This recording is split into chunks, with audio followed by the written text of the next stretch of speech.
Hello साथियों, जय हिंद, वंदे मातरम। मैं आकाश तिवारी आप सभी बच्चों का स्वागत करता हूं ऑनसेट एग्ज़ाम के चैनल पे। जितने बच्चे एसएससी जीडी, एसएससी एमटीएस और आरपीएफ की तैयारी कर रहे हैं, सभी बच्चे जल्दी से क्लास में जुड़ जाएंगे। साथ ही मैं पर्सनली आरपीएफ का एग्ज़ाम दे के आ रहा हूँ और मैं सच में बताऊँ, एकदम अनएक्सपेक्टेड था। ये बहुत ही ईजी लेवल के आपके आरपीएफ में क्वेश्चन पूछे जा रहे हैं। तो साथ ही आप लोग अच्छे से अगर तैयारी किए रहेंगे तो आपका सिलेक्शन 100% होके रहेगा। आज के सेशन में साथ ही हम जीके का मॉडल पेपर 40 डिस्कस करने वाले हैं, जो कि प्रीवियस ईयर क्वेश्चन पेपर है। ये पूरा एग्जाम में आया हुआ हम पेपर यहाँ पे डिस्कस करने वाले हैं। इस पेपर में टोटल हम 20 प्रश्न का डिस्कशन करेंगे। आपको सभी प्रश्न का कमेंट में सही सही जवाब करना है और लास्ट में आपको बताना है कि 20 में से आपने कितने प्रश्न का सही आंसर किया। तो चलिए बच्चों, आज का जीके का पहला क्वेश्चन देखते हैं। तो चलिए सभी लोग कमेंट में जवाब देंगे। मैं कलर चेंज कर देता हूँ। जागोई भारतीय शास्त्रीय नृत्य के निम्न में से किस नृत्य रूप की एक प्रमुख शैली है? मणिपुरी, सत्रिया, ओडिसी या फिर कथक? तो साथ ही इसका जवाब क्या हो जाएगा? Option number A, Manipuri. Screenshot लेते जाएंगे और सोने से पहले साथ ही आपको रिवीजन जरूर से करना है। रिवीजन नहीं करेंगे तो आपका सारा पढ़ा लिखा धरा रह जाएगा। एग्ज़ाम जब देने जाएंगे ना तो सब कुछ भूल जाएंगे आप। क्वेश्चन नंबर 2, निम्न में से क्या 7वीं पंचवर्षीय योजना के मुख्य उद्देश्यों में से एक था? जीवन स्तर में सुधार, खाद्यान्नों के उत्पादन में वृद्धि, अवसंरचना में वृद्धि या फिर गरीबी उन्मूलन? देखिए 5 स्टार इस पे लगा लेंगे, बहुत ही इंपॉर्टेंट क्वेश्चन है। देखिए 7वीं पंचवर्षीय योजना के एक मुख्य उद्देश्य में क्या था? खाद्यान्नों के उत्पादन में वृद्धि। ऑप्शन नंबर बी आपका सही जवाब हो जाएगा। स्क्रीनशॉट लेते जाएंगे। क्वेश्चन नंबर 3, मांस और मार्केंसिया में निम्न में से किसके अंतर्गत आते हैं? शैवाल, अनारवित-बीजी, ब्रायोफाइटा या फिर टेरिडोफाइटा? तो साथ ही ब्रायोफाइटा, जो ऑप्शन नंबर सी है, ब्रायोफाइटा में मांस और मार्केंसिया के अंतर्गत आते हैं। क्वेश्चन नंबर 4, किसने सितंबर 2022 में कोच्चि में भारत के पहले स्वदेशी एयरक्राफ्ट कैरियर INS विक्रांत को प्रमाणित किया? अमित शाह, नरेंद्र मोदी, ज्योतिरादित्य सिंधिया या फिर राजनाथ सिंह? देखिए यहाँ से आपका 2 क्वेश्चन बनेगा। 5 स्टार लगा के इंपॉर्टेंट लिख लेंगे इसको। देखिए पहला क्वेश्चन क्या है आपका, जो आपका एयरक्राफ्ट कैरियर INS विक्रांत किस सन में लॉन्च किया गया? तो याद रखेंगे 2022 में, ठीक है ना। और किसके द्वारा इसको प्रमाणित किया गया? तो ऑप्शन नंबर बी आपका सही जवाब हो जाएगा, हमारे भारत के प्राइम मिनिस्टर नरेंद्र दामोदर दास मोदी। चलिए सभी साथी एक बार सेशन को लाइक करके चैनल को सब्सक्राइब कर लेंगे। डेली यहाँ पे जीके का और हिंदी का पिछले साल एग्जाम में पूछे गए प्रश्न का डिस्कशन कराया जाता है। यहाँ पे एक इम्पॉर्टेंट पॉइंट है, की पॉइंट है क्या? भारत के पहले विमान वाहक पोत INS विक्रांत को 2 सितंबर 2022 को कोच्चि में एक कार्यक्रम में नरेंद्र मोदी द्वारा नौसेना में शामिल किया गया था। स्क्रीनशॉट ले लेंगे, इसको एक बार पढ़ लेंगे। चलिए प्रश्न नंबर 7, खाली स्थान आपको भरना है। किसके वस्त्र मंत्रालय के अंतर्गत आती है क्या चीज़? संसद सदस्य स्थानीय क्षेत्र विकास योजना, Ambedkar social innovation and incubation mission, Samarth योजना या फिर merchandise export of India scheme? तो साथ ही इसका जवाब क्या हो जाएगा आपका? समर्थ योजना। ऑप्शन नंबर सी आपका सही जवाब हो जाएगा। समर्थ योजना वस्त्र मंत्रालय के अंतर्गत आती है।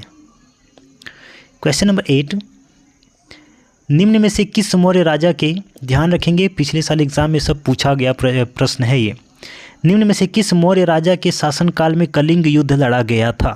5 स्टार लगा के स्क्रीनशॉट ले लेंगे इसका। दशरथ, चंद्रगुप्त, बिंदुसार या फिर अशोक? अब देखिए मौर्य राजा की बात करें तो यहाँ पे 2 लोगों की बात आती है, चंद्रगुप्त मौर्य और सम्राट अशोक की बात आती है।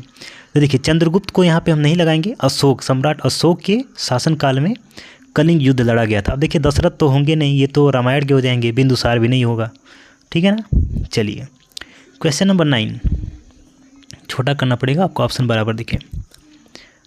भारत के राष्ट्रपति का चुनाव किसके द्वारा किया जाता है? 5 स्टार लगाएंगे इस पर। ये जीडी, एमटीएस और आरपीएफ में कई बार पूछा गया है। केवल राज्यसभा के सदस्यों, संसद के दोनों सदनों के निर्वाचित सदस्यों और राज्य विधानसभाओं के द्वारा, केवल राज्य विधानसभाओं के सदस्यों से या फिर केवल संसद के दोनों सदनों के निर्वाचित सदस्यों से? तो देखिए बच्चे, भारत के राष्ट्रपति का चुनाव संसद के दोनों सदनों के निर्वाचित सदस्यों और राज्य विधानसभाओं के द्वारा होता है। ध्यान रखेंगे, संसद के दोनों सदनों एवं निर्वाचित सदस्यों और राज्य विधानसभाओं के द्वारा राष्ट्रपति का चुनाव होता है।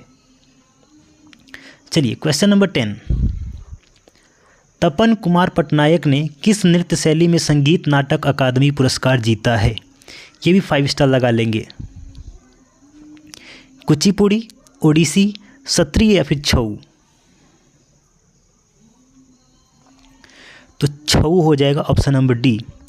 छऊ नृत्य में तपन कुमार ने संगीत नाटक में अकादमी पुरस्कार जीता। Question number 11।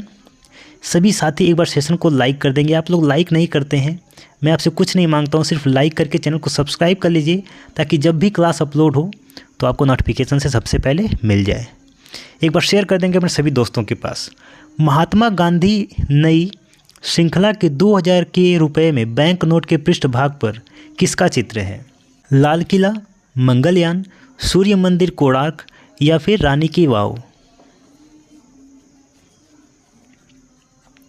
तो देखिए 2000 के नोट पे अगर आप देखेंगे तो मंगलयान का चित्र बना हुआ है। किसका?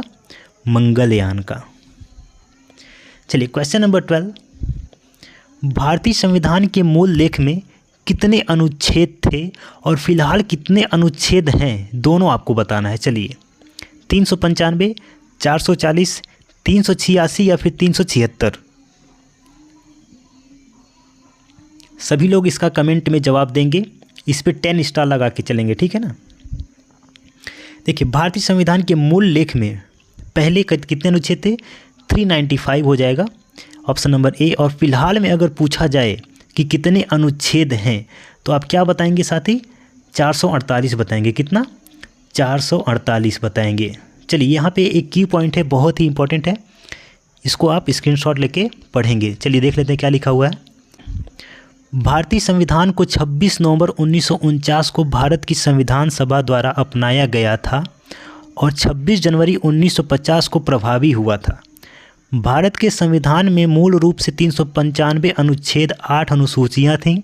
वर्तमान में संविधान में 448 अनुच्छेद और 12 अनुसूचियाँ हैं। ध्यान रखेंगे बच्चे, इसका स्क्रीनशॉट जरूर से ले लेंगे। 26 नवंबर 1949 को भारत का संविधान अपनाया गया था, 1950 को प्रभावी हुआ, 395 अनुच्छेद थे, 8 अनुसूचियाँ थीं। वर्तमान में 448 अनुच्छेद और 12 अनुसूचियाँ हैं। चलिए इसका स्क्रीनशॉट ले लीजिए, मैं आगे बढ़ता हूँ फिर। चलिए आगे बढ़ते हैं। ध्यान रखेंगे बच्चे, इसी में से आपका पूरा क्वेश्चन आएगा। आपको ये चैनल छोड़ के कहीं जाना ही नहीं है। ऑनसेट एग्ज़ाम आपको पूरा जीडी में, एमटीएस में, आरपीएफ में पूरा आपका सिलेबस इसी में से आएगा, मैं आपको गारंटी देता हूँ। आपातकाल के दौरान किन मौलिक अधिकारों को निलंबित नहीं किया जा सकता? चलिए बताइए। अनुच्छेद 16-17, अनुच्छेद 14-15, अनुच्छेद 20-21 या फिर अनुच्छेद 18-19?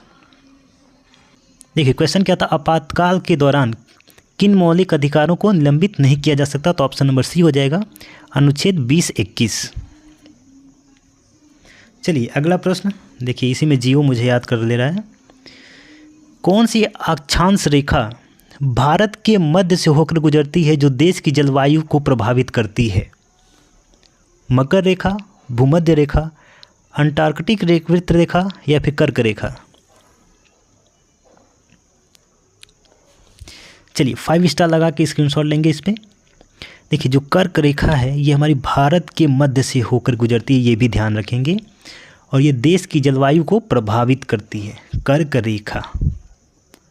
चलिए क्वेश्चन नंबर 15। 2017-18 में विजय हजारे ट्रॉफी किस राज्य ने जीती थी?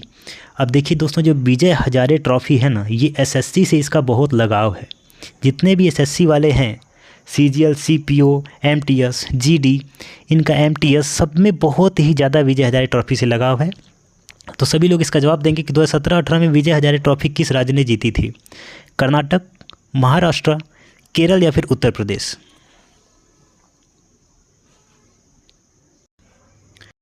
तो बच्चे ऑप्शन नंबर ए आपका सही जवाब हो जाएगा, कर्नाटक ने जीता था। चलिए 16 अगस्त 2022 में उत्तराखंड सरकार के राज्य ब्रांड एम्बेसडर के रूप में किसे नियुक्त किया गया? रोहित शेट्टी, अक्षय कुमार, ऋषभ पंत या फिर दिनेश कार्तिक? तो देखिए ऋषभ पंत को किया गया था ब्रांड एम्बेसडर ऑफ उत्तराखंड। किसको नियुक्त किया गया था? ऋषभ पंत। चलिए अब ये तो नहीं बताना पड़ेगा ना कि ऋषभ पंत किस खेल से संबंधित हैं। चलिए भारत में पहली संपूर्ण जनगणना कब हुई थी? इस पे 10 स्टार लगाएंगे। 1887, 1882, 1880 या फिर 1881? पहली संपूर्ण जनगणना भारत में 1881 में की गई थी। स्क्रीनशॉट ले लेंगे और इसको दिमाग में रट के बैठा लेंगे। क्वेश्चन नंबर 18, सार्क की पहली महिला महासचिव कौन थी? एंटोनियो गुटेरस, जिरमया न्यामने विंग्सले, मेडेलिन अल्ब्राइट या फिर फातिमा थियाना सईद? तो बच्चे सार्क की पहली महिला महासचिव Fatima Thiana Saeed. Question number 19, my passage from India. ये तो दोबारा क्वेश्चन रिपीट किया जाए। चलिए सभी पुराने बच्चे जवाब देंगे जो डेली क्लास को अटेंड करते हैं। माई पैसेज फ्रॉम इंडिया किसके द्वारा लिखी गई पुस्तक है? E.M. फोस्टर, इस्माइल मर्चेंट, नैरात सी चौधरी या फिर मुल्क राज आनंद? अब देखिए जीडी का हम पेपर डिस्कशन कर रहे हैं। देखिए ये क्वेश्चन अभी हम 2-3 दिन पहले डिस्कशन किए थे। सेम क्वेश्चन देखिए दूसरे पेपर में भी पूछ दिया गया है, ठीक है ना। तो माई पैसेज फ्रॉम इंडिया कौन हो जाएगा? इस्माइल मर्चेंट हो जाएंगे। ऑप्शन नंबर बी आपका सही जवाब हो जाएगा। सभी साथी सेशन को लाइक करके चैनल को सब्सक्राइब कर लेंगे। डेली यहाँ पे जीके और हिंदी का प्रीवियस ईयर क्वेश्चन पेपर का डिस्कशन कराया जाता है। ध्यान रखेंगे हिंदी आपका चलता है सुबह 8 AM, ठीक है ना। और जीके और जीएस जो चलता है आपका वो शाम को 7 PM चलता है। तो डेली क्लास को अटेंड करेंगे, आपको कहीं भी जाने की ज़रूरत नहीं है। भारत में अरेबिका कॉफ़ी कौन से राज्य में उगाई जाती है? असम, उत्तराखंड, पश्चिम बंगाल या फिर कर्नाटक? अब देखिए अरेबिका कॉफ़ी कहाँ उगाई जाती है, तो आप क्या बताएंगे किस राज्य में? तो साथी आपका जवाब क्या हो जाएगा? कर्नाटक हो जाएगा। और किस देश में अगर पूछा जाएगा तो ये भी याद रखें कि भारत में, ठीक है ना। चलिए आज का सेशन साथी समाप्त होता है। आपने 20 प्रश्न में से कितने क्वेश्चन का सही जवाब दिया? आप कमेंट में हमको जरूर बताएं कि सर मैंने इतने क्वेश्चन का सही जवाब दिया है। मिलते हैं नए सेशन में। जय हिंद, वंदे मातरम।